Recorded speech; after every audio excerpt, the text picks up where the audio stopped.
welcome to Weekends with Whitney. Thanks for spending part of your Sunday with us. Coming up on this morning show, a jewel of a man and musician. Henry Turner Jr. is blue through and through. His signature baritone voice is as personal as it is powerful.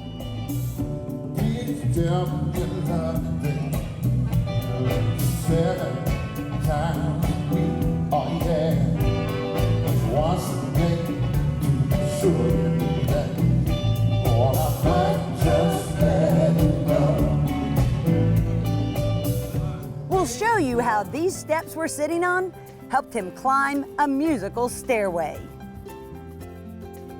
Then Baton Rouge finds unity amidst tragedy, how many are erasing fear with faith. And Dr. Nick helps us find inner peace when outwardly everything around us may feel like it's falling apart.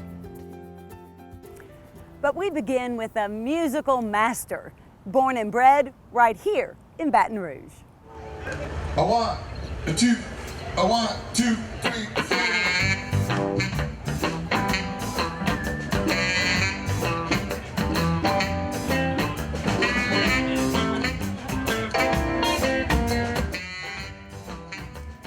Henry Turner Jr. has been playing music for 50 years. I think the music chose me. I had nothing to do with it. I think I just woke up one day and realized, wow, it's music, you know.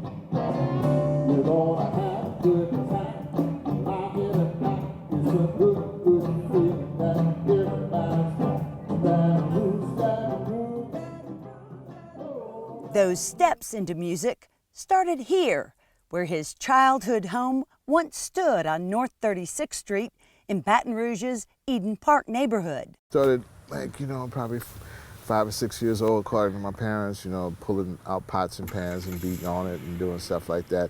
Then eventually they started getting me some instruments.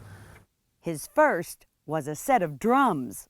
Oh boy, you had brave parents. Yeah, boom, boom, boom, bam. No, well, it wasn't that brave now, because as soon as they realized it was going to be drums, they kind of moved all my drumming and music experience out to the back. Because we had a shed in the back that was that's where my dad worked at. His dad was an entrepreneur. My father was industrious. He had all types of trades, skills. My dad did everything from repair furniture to fix stoves. He was also involved with the NAACP. He was NAACP when they had on the back of the card to stop lynchings. Wow. I'll never forget that, finding that card and going, wow, He lived through some of that. Yeah. Crazy. Yeah. So, he had all of that, plus he had the whole mentality of, the modern religious person.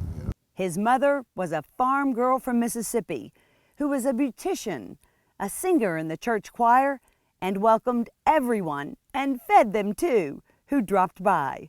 How was it having Henry as a baby brother? He kept me busy.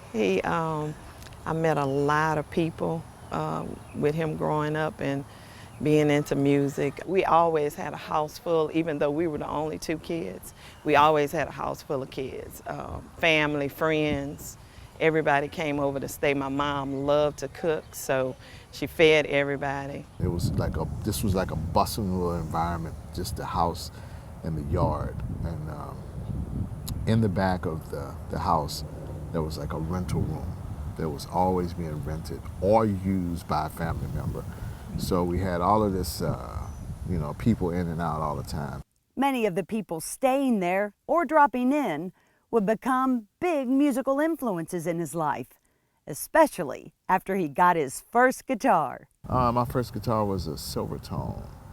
It was the True Tone series by Western Auto. I used to come outside and sit on the porch right behind where the steps is now. And I remember the first thing I learned on the guitar, I learned this. And I would sit day after day playing that on the front porch. People would stop by and just sit on the front porch and watch me do that. Until one day, this guy that lived across the street, and this guy was a saxophone player, and he had played with James Brown Band for a while. So he was sort of like a music hero, you know. So he would stop by and he would say, "Man, what are you doing?" And I'd just be sitting there and going. He goes, "It's more to it than that, man." He goes, "All right, now I want you to go do this." And he go and switch to this. I was like, "Whoa." And he was like, "You do those back and forth." You know, it's like count to 4. I was like, "Oh." He was like, "Come on, 1, 2, 3, 4. I was like, "Whoa." I mean, so, you know, it was crazy. It was a wild experience. And then this front porch became almost like music school, you know, because, you know, it was a transient community. The color line in this community stopped at North Street, right What's there. the color line? Well, everybody that was white lived on that side of the street. Everybody that was black lived on this side of North Street. So there was an Italian family that had a store, Feeney's Grocery. And the Feeneys were an Italian family that had a liquor store and a grocery store. So you could go to the grocery store and then you could walk around the side to the liquor store. And all of these characters were walking down the street to this liquor store. So music people, you know, and they would stop and just kind of listen. And then sometimes they would, you know, pitch in.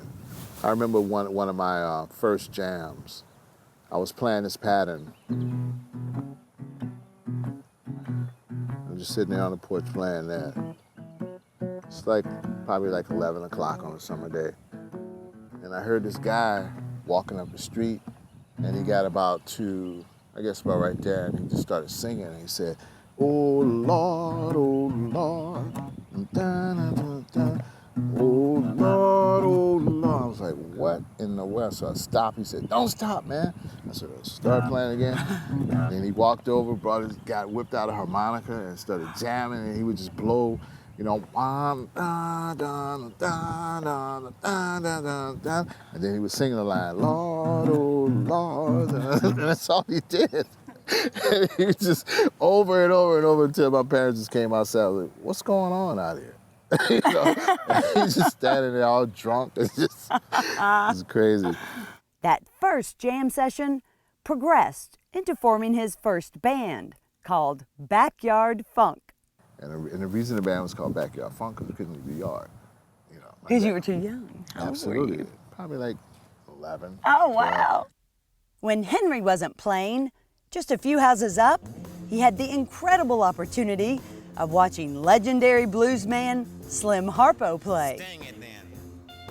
This was the home of Slim Harpo. I actually got the opportunity to see the first whole band play together. And in those days, they would rehearse right out here in the front yard. Well, I'm a king bee,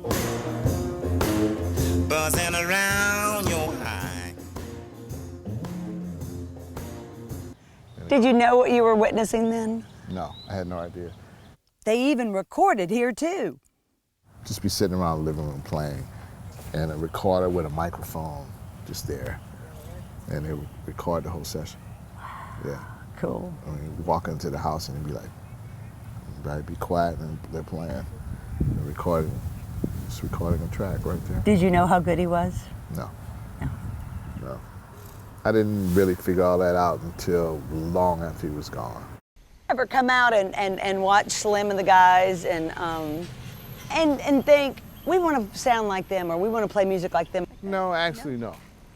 By the time I was growing up in the late 60s, early 70s, the blues style was something that no one wanted to do anymore. We were just kind of like, man, what's this antique stuff? I don't know what this is. Those memories would later become full circle. In the meantime, Henry graduated from Capitol High School and concentrated on his own music career. When do you think that you went from the guy who just picked up and liked to play to the guy who was a musician? When I started to look for my first booking agent. Oh. And I found Band-Aid Entertainment. Band-Aid Entertainment put his band Crystal on the map and on the road. We just kind of took off fast from playing like, little hood clubs to like just playing all over the state. Their income took off too, Instead of $200 a gig, they were now getting up to $3,500. And Crystal Band was like a American Top 40 band. My first cover song was I Believe in Miracles. I believe in miracles. 5 years later, at the age of 24, he stopped playing cover music, wrote his own songs, and got his first record. He was now playing soul and funk.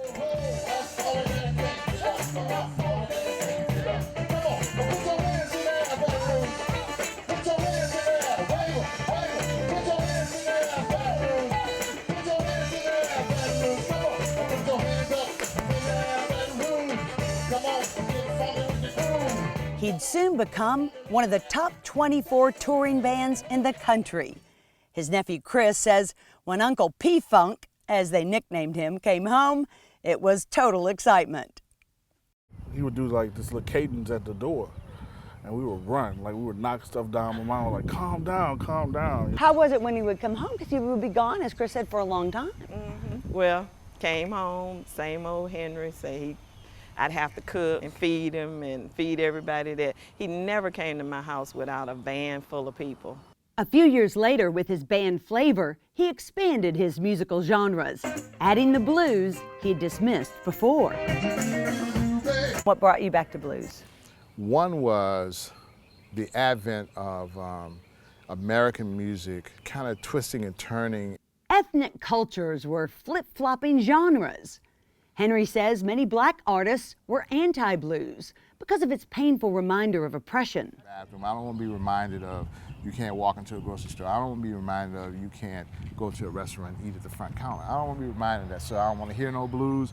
I don't want to be around any blues. You know However, what I mean? many white bands like the Rolling Stones were embracing the blues. White people were embracing a culture that impressed them, that they felt great about, and they felt dignified to be able to play this music of somebody that they thought was so great.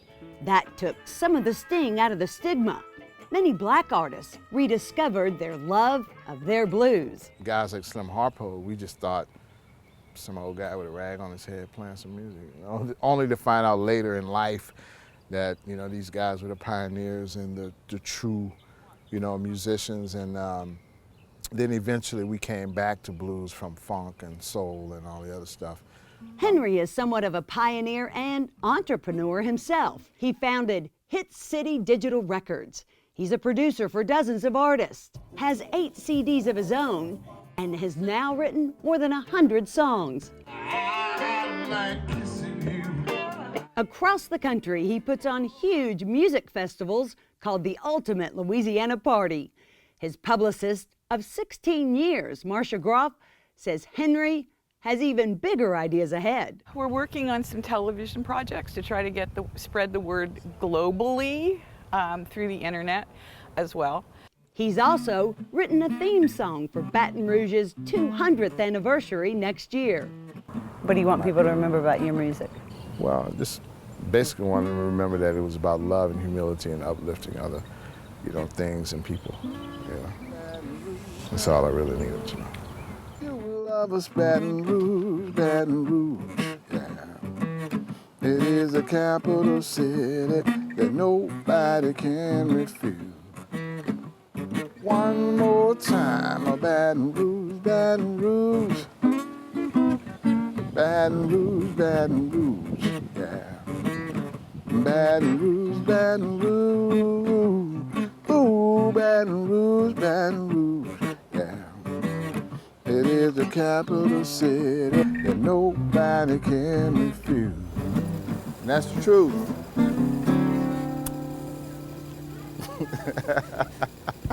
If you'd like to see Henry play in person, you can catch him 8 p.m. on Thursday nights in his listening room.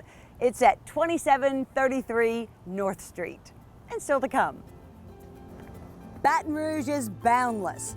After unthinkable tragedy, how love and community spirit bring people together. Then Dr. Nick helps us find peace in the midst of chaos as Weekends with Whitney continues. Maggio, the only way to go. Maggio Buick GMC, it's Satisfaction's our specialty. We really deliver on Falls River here in New Roads. Small town atmosphere, legendary service for over 60 years. Maggio, the only way to go. The only way to go, that's Maggio. 9-time winner of the prestigious GMC Mark of Excellence Award. Hi, I'm Robert Meyer, inviting you to spend some of your summer in beautiful New Roads. Hit the water of Falls River for fishing, swimming, boating, and more. Feast on the finest food anywhere at our award-winning restaurants.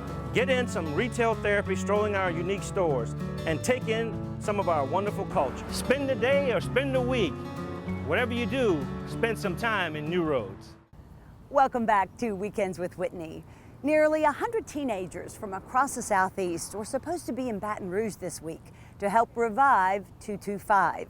They were going to fix up inner city homes. But in spite of the recent shootings, protests, and the murder of some of our police officers, they canceled. But others answered the plea for volunteers. They conquered fear with faith. These local volunteers dropped everything this week to revive 225. It's a mission spearheaded by First United Methodist Church. It takes members outside its church doors into the community. Within a 3-mile radius of the church, they help their neighbors whose homes desperately need repair.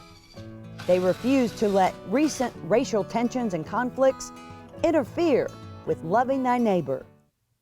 They're people. They all bleed the same color blood, and God said we need to love our neighbors. So it's our neighbors. What's our neighbors? It's black, white? No. It's our neighbors. It's the people that live in our community who say, you know what, we're here to help. We're here to serve. We're here to... This is Sharon Cage's home. She was victimized twice recently. First by a contractor who took her money and never finished the work. Then by more thieves who ransacked her house and took nearly everything of value. But I'm a firm believer that what the devil means for harm, God can turn it around and use it for his good, for those who are called for his purpose. None of these volunteers let fear override their faith. This is Baton Rouge, and for the most part, Baton Rouge is a safe city. The protests, no disrespect intended, but the national media has given a distorted view of Baton Rouge, I think. It doesn't show who we really are.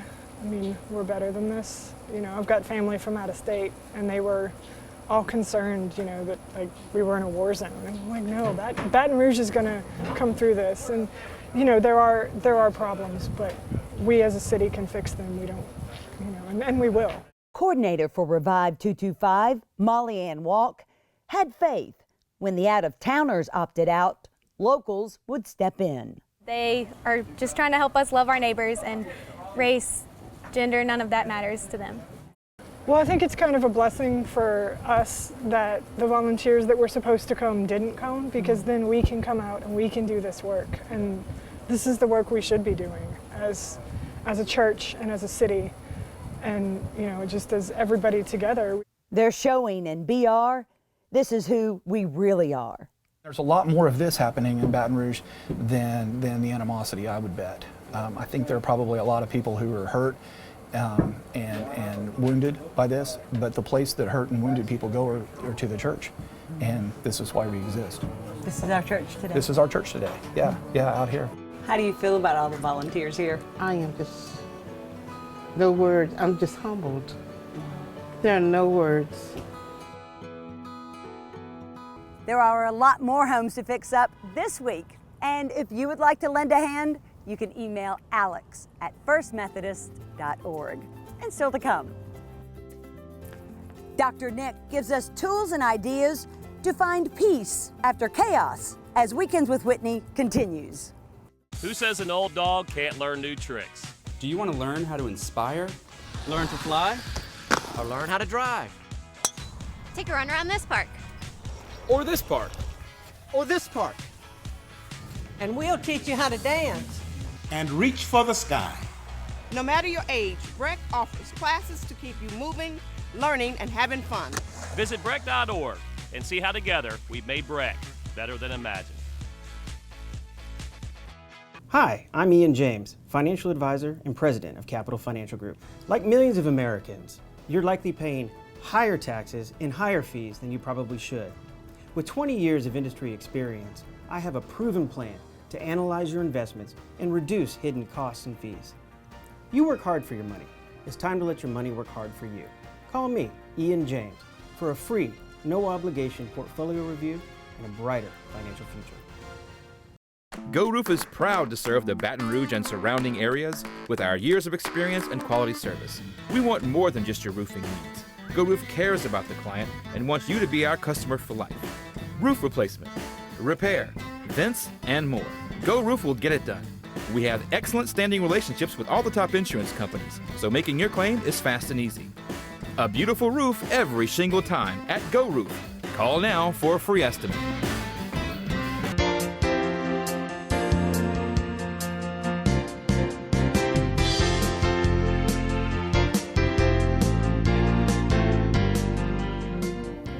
It has been a difficult few weeks. Anytime our sense of peace in our community is rocked, it's hard sometimes to regroup.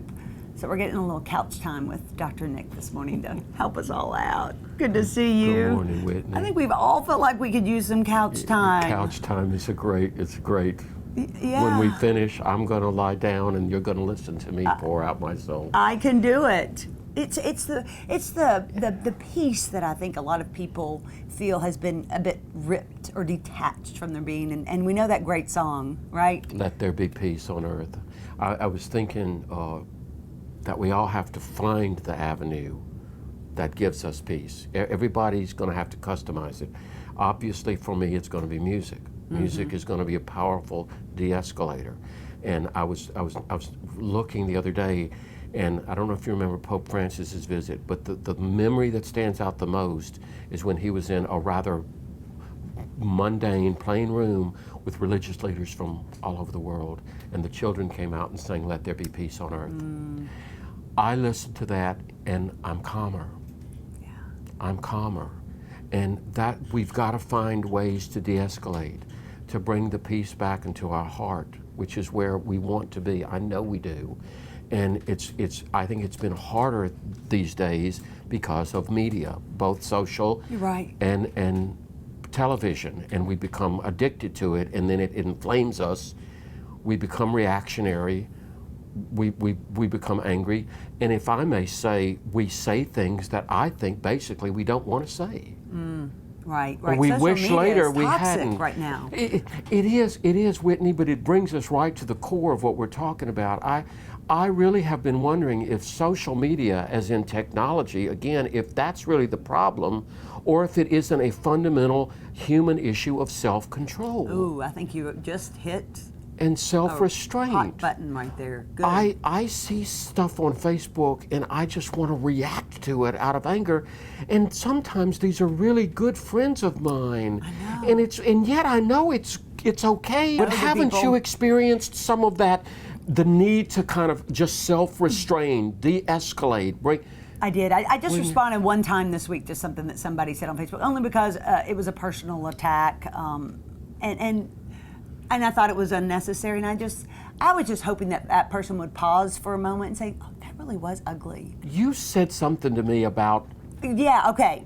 I think this is wonderful. I do too. Taken. Just remember that, but it's TKN. Taken. Like, don't let yourself get taken in by the anger or taken in by the hate or the latest report. Right. But TKN stands for, so if before we put something on social media or before it even maybe leaves our mouth, if we ask ourselves these three questions.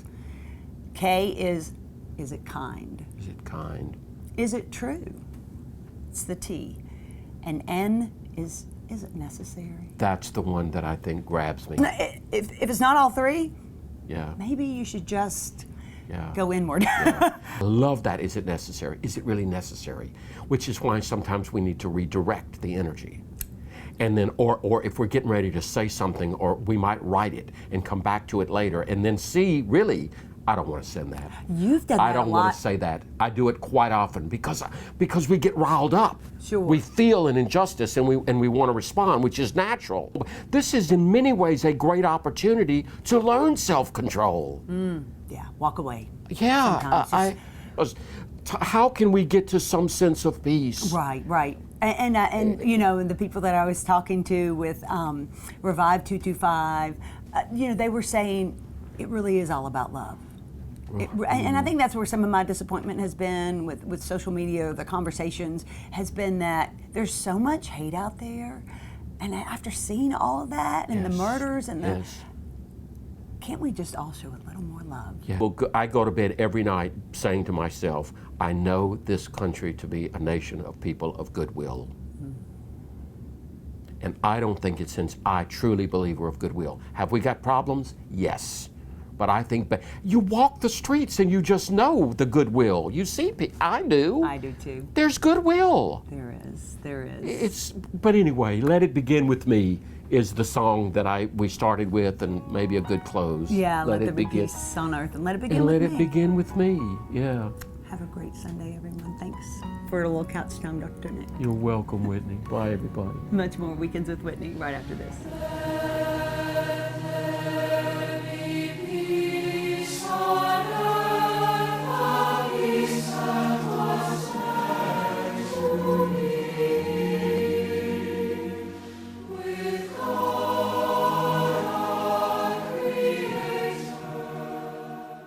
Atlas Foundation Repair, fixing your foundation problems for more than 30 years while preserving and protecting your trees. Buying or selling a home can be stressful and exhausting, unless you choose me. I'm Regina Roselle with KDK Realty. Don't just trust your largest asset to anyone. Go with success.